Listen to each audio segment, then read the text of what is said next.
Senator John Kennedy, thank you for joining Podforce One. Thank you. I'll just go through quickly your very impressive resume. You're a lawyer, you're a former state treasurer, you're the Senate's master of the mic drop moment, born in 1951 in Centerville, Mississippi, raised in small town Zachary, Louisiana. You graduated top of your class at Vanderbilt University, were senior class president, earned a law degree from the University of Virginia, and then you went to Oxford University where you did your postgraduate degree.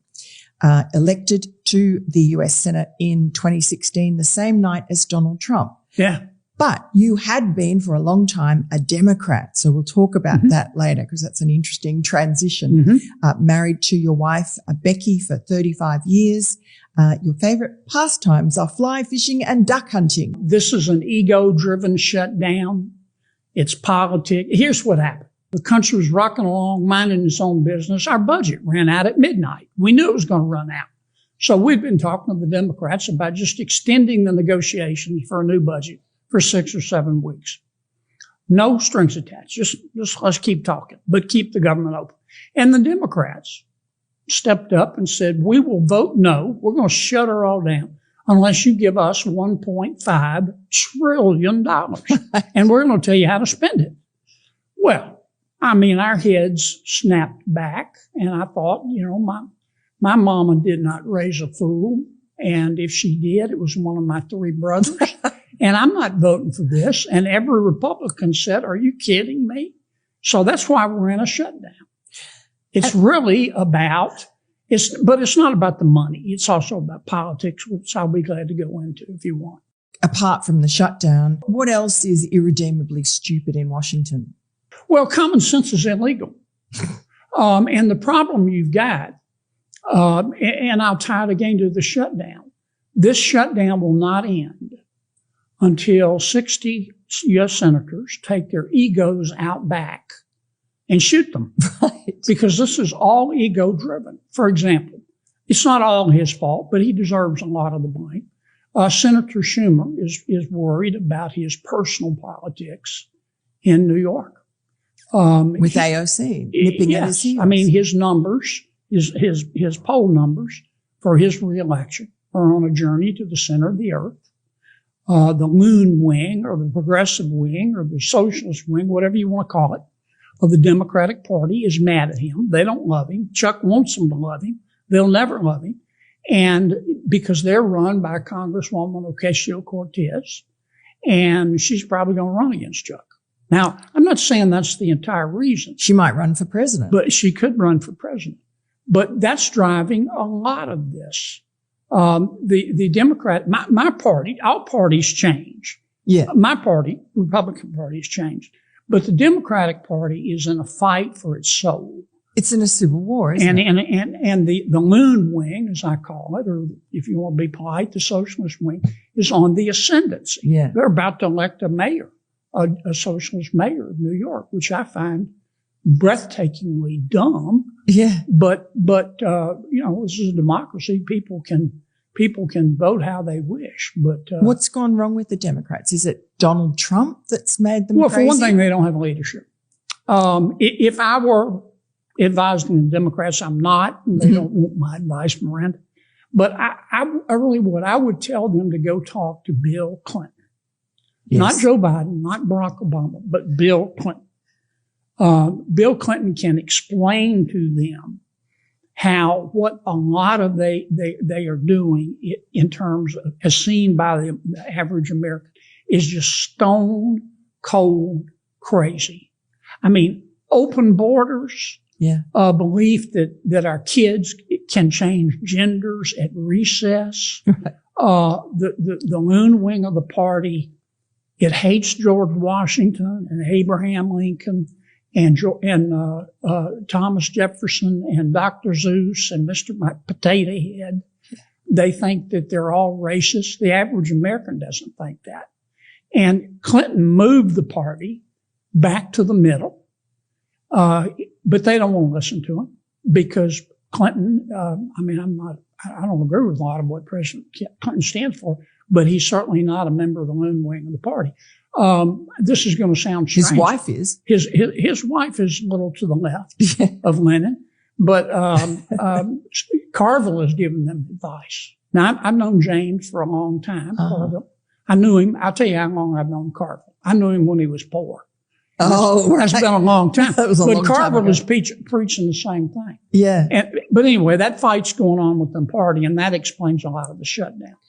And your Senate colleagues, I mean, it's meant to be a very collegial place. It is collegial compared to the House. Right.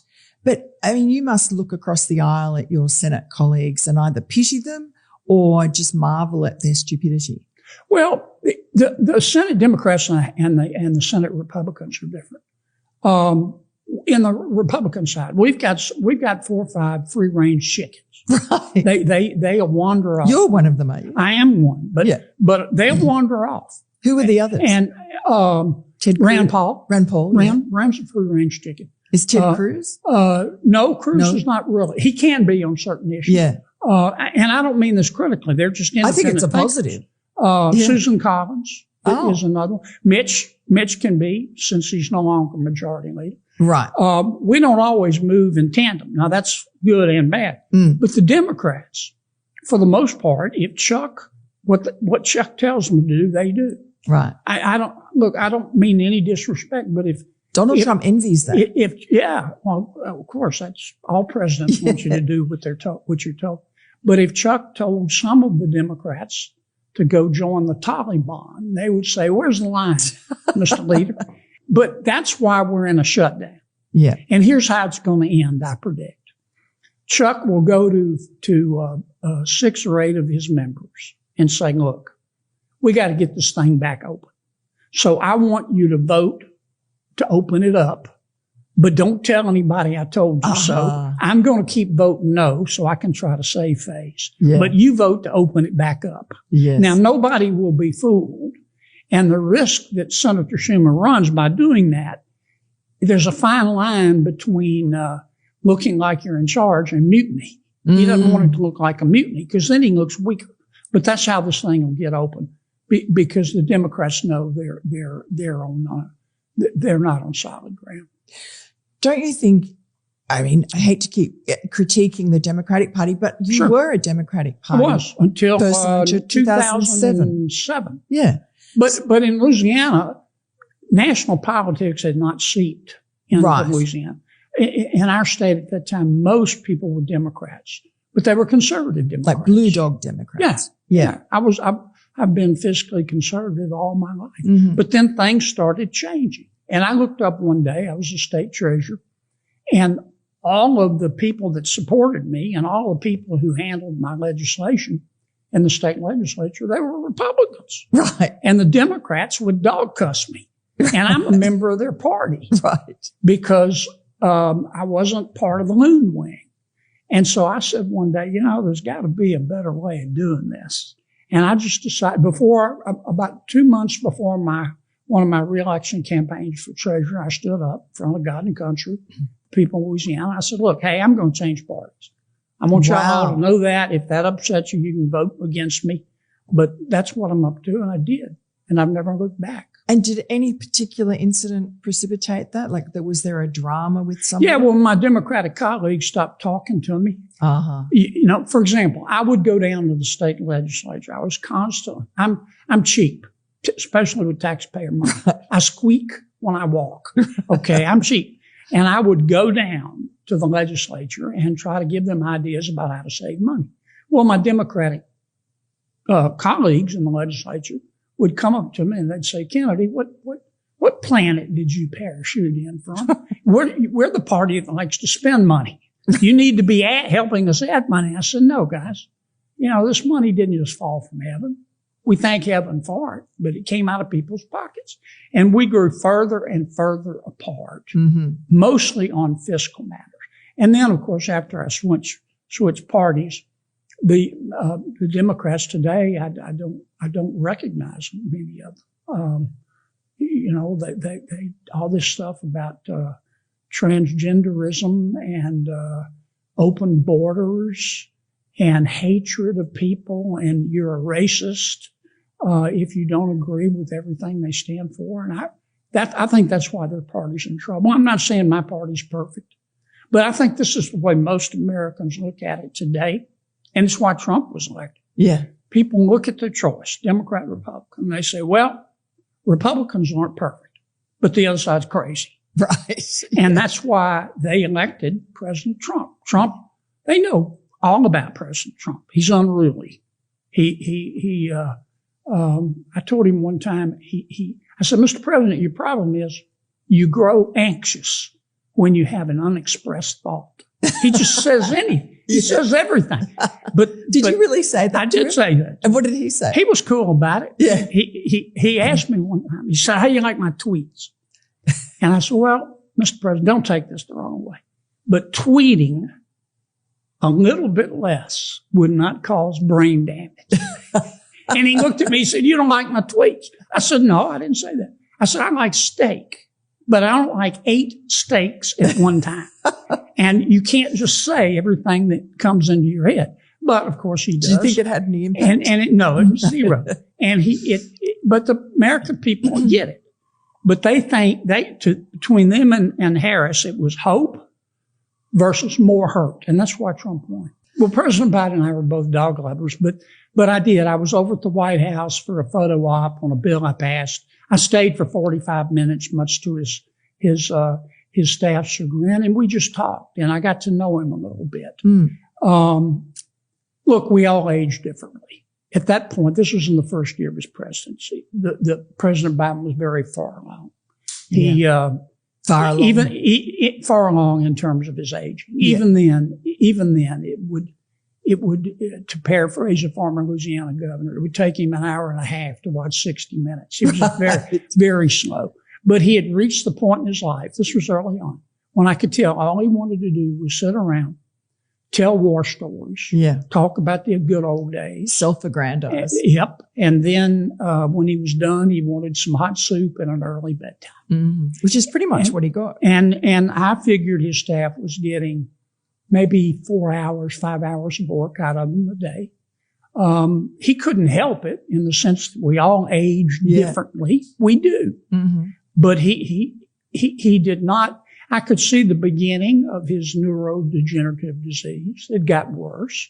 His staff cleverly hid it until they couldn't anymore. He had to debate in front of God and country and the American people.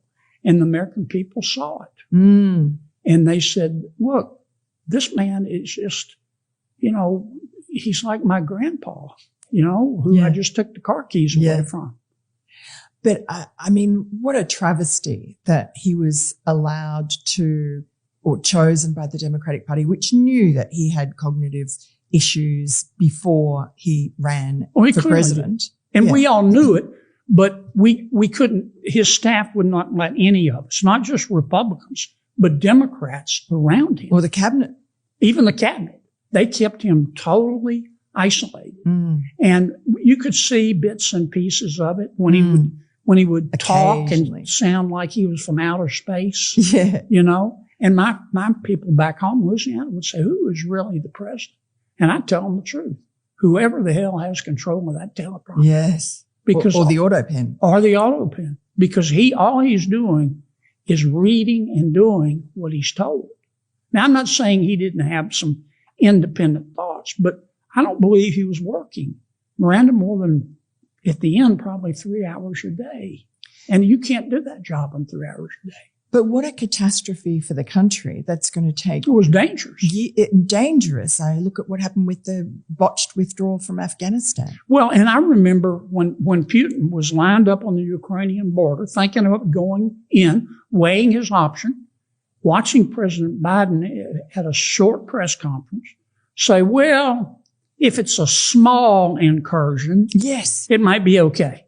And I'm thinking, I'm going to say what I said. Thought, holy Moses. That's an invitation? That's an invitation. But do you think that was deliberate? I think he just started rambling. Afghanistan. He removed the sanctions on the Nord Stream 2 pipeline. Yeah. He removed the sanctions on Iran from selling their oil. Now, President Xi in China is working with Putin in Russia and the Ayatollah in Iran. They see all this. They're working together, and they saw a president who was not clearly in grasp, didn't have a clean grasp on all of his faculties. They saw weakness, and they made their move. And that's how Ukraine started. And do you think also that China, because he also removed a lot of the Trump era sort of restrictions on China, for instance, stealing our intellectual property in universities and so on. He closed down those programs. I wrote The Laptop from Hell. I looked into what I saw was corruption, influence peddling, and, perhaps his selling out to China. Do you think there was anything in that? Do you think that he was doing these things just because he was randomly a Roomba wandering around aimlessly, or was there method in the madness? I think he was getting weaker and weaker as a president, not just politically, but also physically. I think he surrounded himself with staff that were a bunch of left-leaning wokers. I think President Xi is the quarterback of all of this. Xi is working with Putin, working with the Ayatollah. Their goal was to have Russia dominate Central and Eastern Europe, the Ayatollah dominate the Middle East, China dominate the Indo-Pacific, with freedom to roam in Sub-Saharan Africa and South America. And that's not a world that's safe for Americans. Now, I don't want America to be the world's policeman, Miranda, but I don't want Xi Jinping or Vladimir Putin or the Ayatollah in Iran to be either. And these are hard men. They're all men. They're hard men. Dealing with them is like hand feeding a shark. And they understand one thing.